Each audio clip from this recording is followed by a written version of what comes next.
Bonjour, ici Tariq. Je voudrais aujourd'hui vous parler d'images, de dimensions, de poids d'images, et nous allons voir ce qu'on peut faire avec, ce qu'on doit faire avec les images. Alors bien sûr, vous connaissez tous Canva.com, puisque c'est une solution très facile. Je voudrais vous parler aujourd'hui d'une autre solution qui permet de faire des choses différemment, et notamment de traiter des images qui sont grandes, lourdes en poids. Prenons l'exemple d'une image, par exemple ici d'une image de maison. Vous savez que lorsque, par exemple, je prends cette maison-là, je peux, sur le site de Pixabay évidemment, je peux télécharger l'image, donc il me propose du 1280 par 853, avec 298 kg de poids de l'image. Donc je vais télécharger cette image. Voilà, dans les téléchargements, Lake. Ok, et cette image, en fait, le problème, c'est que, vous l'avez vu, cette image fait 1280 par 853. Le problème, c'est que, eh bien, vous devez comprendre que dans un blog WordPress, pour des raisons de rapidité d'affichage, vous devez absolument éviter les images de plus de 100 kg. Parce que sinon, après, ça alourdit la page, etc. Par exemple, si on regarde ici, j'ai des images, voilà, par exemple, cette image-là, vous voyez, elle fait 279 kg, ce qui est beaucoup trop. Et elle fait 1600 pixels de large. Donc, avant de vous proposer, avant de réfléchir à quelle image et surtout quelle dimension vous voulez pour votre image, pensez à ce que vous voulez en faire. Si c'est pour un blog et pour mettre dans un article, par exemple. Ici, vous avez un de mes blogs, un ancien blog. Vous voyez qu'ici, en termes d'image, eh bien, vous voyez ah ben tiens, vous voyez ici, le formulaire est trop large, mais bref. Vous voyez qu'ici, dans les, si c'est des images pour des articles, en règle générale, une image d'une largeur de 680 pixels est largement suffisante. Ça veut dire que si je prends cette image-là, qui fait 1280 pixels, je vais devoir la réduire. Mais par contre, je vais l'importer dans ma bibliothèque avec 298 kg. Ce qui est trop. Et elle est trop grande. Alors, pourquoi prendre une telle dimension? Alors, ça concerne évidemment des images que vous pouvez trouver sur des sites d'images libres de droit et gratuites, hein, comme Pixabay, où on peut bien naturellement choisir une image à 640 pixels. Nous, ce qu'on voudrait, c'est 680. Idéalement, bon, ok, c'est 640, ça veut dire qu'il va falloir augmenter un peu l'image. L'augmenter, c'est jamais intéressant. Pourquoi? Parce qu'on parle d'image en pixels, c'est-à-dire que l'image est constituée de petits points de pixels. Et si j'agrandis une image, ça veut dire que j'agrandis le pixel. Et donc, je rends l'image, je détériore l'image. Il vaut toujours mieux réduire des images au lieu de les augmenter. Donc, ça veut dire que ici, si je prends cette image de lac que nous venons de télécharger et que je modifie mon article, je vais aller dans l'article, mettons que je veux mettre cette image ici. Voilà, mettons que je veux l'image sur toute la largeur, donc je fais un blanc et je vais aller ajouter le média, d'accord? Je vais donc téléverser l'image que j'ai téléchargée et là je vais prendre mon image. Vous voyez ici, l'image, je l'ai à 257 kg. Donc, elle se télécharge dans ma bibliothèque, ça, il n'y a pas de problème. Mais par contre, vous le voyez, elle a 251 kg. Alors, le problème, c'est que, bien sûr, ici, WordPress, lorsque j'insère l'image, tiens, je ne l'ai pas inséré, si, lorsque j'insère l'image, WordPress va, bien sûr, essayer de la caser, de la réduire dans le format qu'il faut.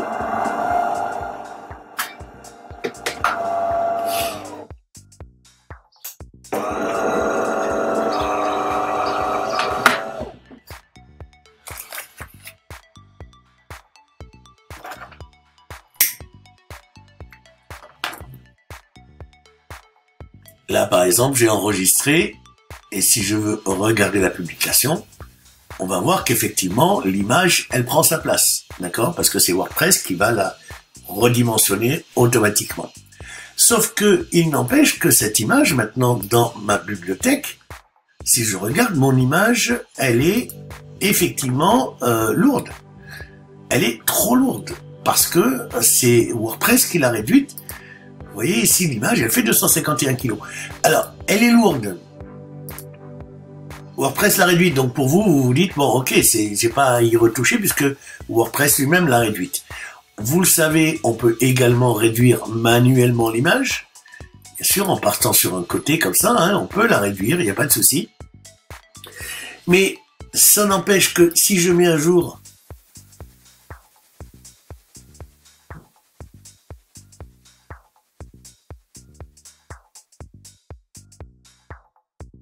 voilà.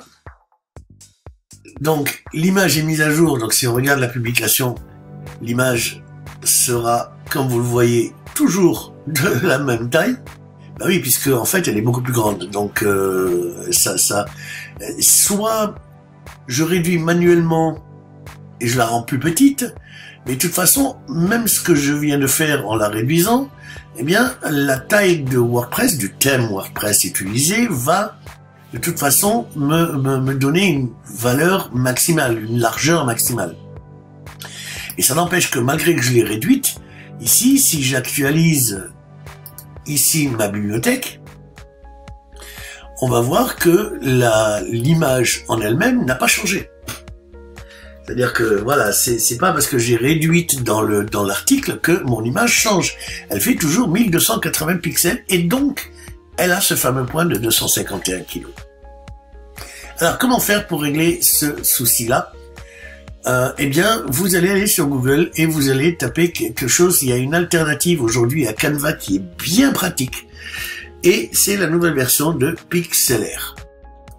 Donc, Pixlr, vous voyez, retouche photo en ligne, pixlr.com. C'est une solution qui, à mon avis, est beaucoup plus intéressante et beaucoup plus professionnelle d'ailleurs que Canva. Ici, on va aller dans l'éditeur de photos rapide. Voilà. Et on va ouvrir une image. D'accord? Donc, je vais ouvrir l'image que nous venons de télécharger, celle-là. Voilà, l'image est là. Vous voyez, on peut zoomer. Il y a des choses... Là, je suis en train de zoomer avec ma molette de souris. Hein. Alors, il y a des choses qu'on peut faire. Il y a des outils ici. Et vous allez voir que les outils sont vraiment... quand vous passez la souris, un peu comme dans Photoshop. Alors, idéalement, bien sûr, je vous recommande Photoshop. Aujourd'hui, Photoshop est vraiment accessible puisque si vous travaillez beaucoup avec les images, Photoshop est à 12 € par mois. C'est un abonnement qui comprend Photoshop et Lightroom. Voilà, et 2-3 petits trucs aussi. Donc, idéalement, ce serait Photoshop. Mais là, c'est une solution vraiment gratuite. Donc, en passant votre souris, vous avez de l'aide sur les outils concernés. Et c'est vrai que le but n'est pas de vous faire un cours sur Pixabay. Le but est de vraiment pouvoir redimensionner rapidement une image et surtout la redimensionner avec perte de poids. Et donc là, en fait, ce qu'on va faire, c'est que on va aller ici dans les propriétés de l'image, d'accord? Et vous le voyez ici, changer la taille de la zone de travail de l'image, faire pivoter, etc. Donc je clique sur cet outil, et là vous le voyez ici, j'ai la dimension de l'image. Alors si je clique dessus, je vais trouver la dimension d'origine, ici 1280 par 853, d'accord? Et je sais que par exemple 680 c'est la valeur que je veux. Donc je vais lui donner 680. Pour peu que ici ça soit coché, eh bien la largeur va dépendre de la hauteur. Et du coup, je vais faire appliquer. Voilà. Donc là, vous le voyez en bas à gauche, mon image ne fait plus 1280, mais bien 680, la valeur que je désirais. Je n'ai plus qu'à enregistrer mon travail. Et là, c'est très intéressant parce que l'enregistrement de ce travail va nous permettre d'avoir plusieurs formats. Alors, vous avez deux formats principaux qui vont nous intéresser, le format JPEG et le format PNG. D'accord?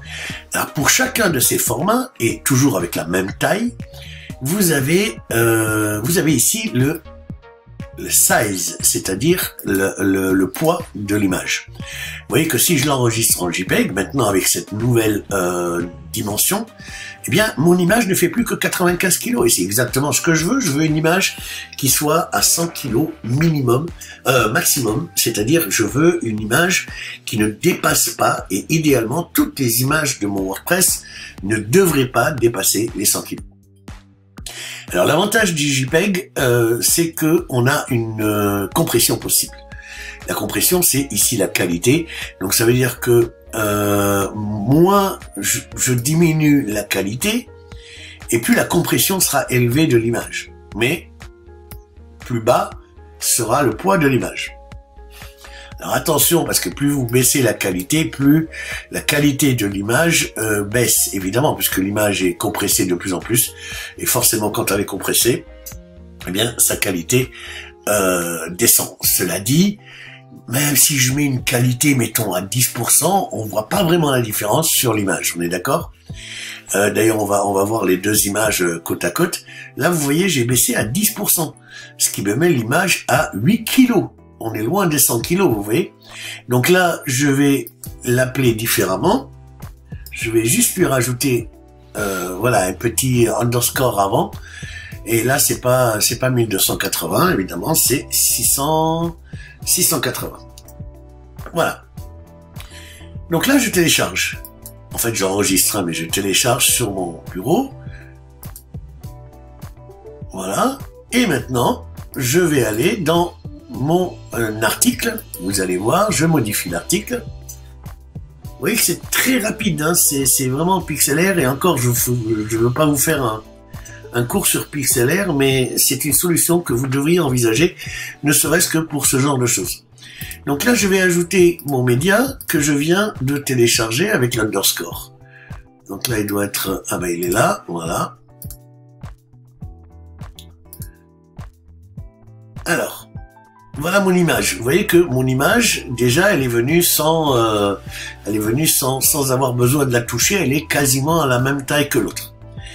Par contre, vous le voyez, et c'est là que je voulais vous parler des fameux artefacts qui sont créés. Plus on compresse une image, plus on la détériore. Ça, on le voit clairement entre les deux images. Vous voyez que la qualité a complètement baissé parce qu'on a tout simplement trop compressé. Donc dans ce cas-là, ce qu'on va faire, c'est qu'on va reprendre notre photo. Voilà, ici. On va peut-être fermer et récupérer la photo d'origine. Donc ouvrir image, on va prendre la photo d'origine parce que je vais pas décompresser une image déjà compressée et je vais vous expliquer pourquoi. Alors ne vous inquiétez pas, c'est gratuit. Le modèle du gratuit, c'est qu'ils vivent par la pub, hein. Donc ici, vous avez de temps en temps des pubs, mais que vous pouvez très bien fermer. Donc on y retourne. Donc là, en fait, dimension, on a dit 680. J'applique. Et là, j'enregistre. Alors, en règle générale, alors là, je vais mettre, voilà. Et 680, bien sûr. Voilà. Alors, la qualité ici, le type d'image, je suis descendu à 10%. On a vu qu'il y avait une perte de qualité. En règle générale, si vous ne voulez pas de perte de qualité, restez aux environs de 70-80, pas moins de 70% de qualité, et là vous n'avez pas de perte de qualité. Donc là je vais garder 75% de compression, ce qui me fait une image à 56 kg, je suis loin des 100 kg, et là je vais donc télécharger mon image. Voilà. Et maintenant, on va aller voir cette image-là. Je vais modifier mon article. Et je vais poser l'image entre les deux.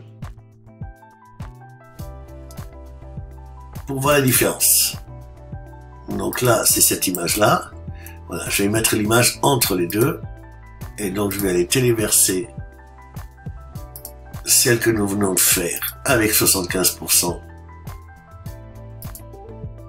Et là, vous allez constater, voilà, que l'image est parfaite. Vous voyez? On peut aller vérifier sur site, comme je dis, c'est-à-dire en regardant la publication de mon image. Vous voyez, entre les deux images, on n'a pas vraiment de différence. En tout cas, on ne voit pas la différence à l'œil nu, contrairement à celle-là. Par contre, la seule différence qu'on a maintenant, c'est que ici, je vais actualiser pour qu'on voit les trois images. Voilà, si je prends l'image d'origine 251 kg, celle qui est détériorée 9 kg, mais elle ne nous intéresse pas, on va donc pouvoir la supprimer. C'est ce que je vais faire. Voilà, et celle que nous venons de faire, qui fait 680 pixels et 56 kg. D'accord?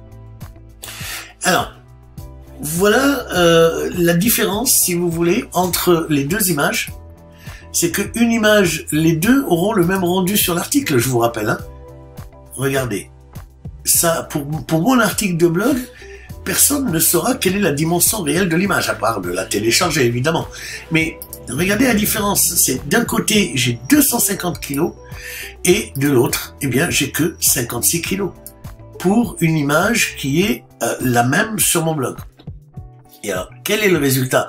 Le résultat des courses, c'est que avec mon image de 56 kg, ma page d'article va s'afficher beaucoup plus rapidement, puisqu'elle n'aura que 56 kg à télécharger avant d'afficher la page à l'internaute, au lieu de 5 fois plus, puisqu'on était à 250 kg. D'accord? Voilà un peu pour cette vidéo. Je vous recommande donc beaucoup de travailler avec avec ce petit logiciel hein, qui, ma foi, est vraiment intéressant. C'est donc Pixlr. Alors Pixlr, vous avez deux versions. Pixlr, là c'est Pixlr X pour faire du travail rapide, comme je vous l'ai dit. Après vous avez Pixlr E aussi, qui est une version un peu plus élaborée avec plus d'outils. Et là on se rapproche plus de Photoshop avec une gestion des calques, etc. C'est pour ça que Pixlr est une solution d'abord en ligne gratuite. Donc ça c'est plutôt intéressant. Mais c'est une solution que vous devriez envisager à cause des deux solutions, c'est-à-dire pour vraiment des débutants. Et là, vous allez, si vous allez sur l'accueil de Pixlr, hein, vous allez voir, voilà, ce sont deux éditeurs de nouvelle génération d'éditeurs d'images. Et en fonction de votre niveau, de ce que vous voulez faire, ou de votre implication, vous allez pouvoir utiliser l'un ou l'autre des éditeurs, et ça gratuitement. Vous voyez, donc je vous laisse découvrir ces deux outils. Alors, ce sont des outils un peu plus professionnels que Canva quand même, parce que Canva, bon, après c'est pareil sur Canva, on peut faire des choses. Je ne dénigre pas Canva. Je dis juste que là, nous sommes face à des outils qui sont d'un niveau plus élevé que Canva en fait, hein, et surtout entièrement gratuitement. Même si il y a des tarifs après, donc qui dit tarif dit forcément des options complémentaires, hein, un peu comme Canva, mais comme vous le voyez, c'est pas excessif non plus, hein. Vous avez le premium à 4,90 $ par mois, c'est pas vraiment quelque chose qui est extraordinaire. Le détourage est très bien fait, ce qu'on peut pas faire avec Canva par exemple. Il y a du détourage ici, on peut le voir, hein, comment l'image est détourée. C'est vraiment très bien. D'ailleurs, si ça vous intéresse, ce genre de double image, WordPress sait le faire. Hein. Des incrustations, regardez la photo d'origine, la photo retouchée. Donc ça peut être sympa, voilà le genre de choses qu'on peut faire. Des icônes et stickers, regardez la photo d'origine et la photo ensuite retouchée. Donc ça aussi, c'est vraiment un Photoshop gratuit quelque part, hein, parce que bien sûr on peut faire tout ça avec Photoshop. Là vous le voyez, des textes décoratifs, voilà ce que ça peut donner. Bref, voilà, vous avez des banques de contenu à l'image de Canva, hein, pour 50 centimes par jour. Vous avez des ressources, mais les ressources, en fait, avec des solutions comme Pixabay ou FreePic, on a des solutions d'images gratuites avec libre de droit et gratuites. Donc, il n'y a pas de souci de ce côté-là. Mais avant de passer dans la version payante, franchement, Gardez en tête que voilà, pour la partie gratuite ici, vous avez un accès à Pixlr et Pixlr X et E, les outils de retouche de base, un nombre limité d'incrustations et un nombre limité de stickers, évidemment. Après, c'est pas... Et vous avez de la publicité. La publicité, comme je viens de vous montrer, quand nous avons travaillé, il y a de temps en temps des incrustations publicitaires. C'est ce qui leur permet de se maintenir à flot avec une version gratuite. Voilà. Je vous remercie de votre attention et je vous dis à une prochaine vidéo.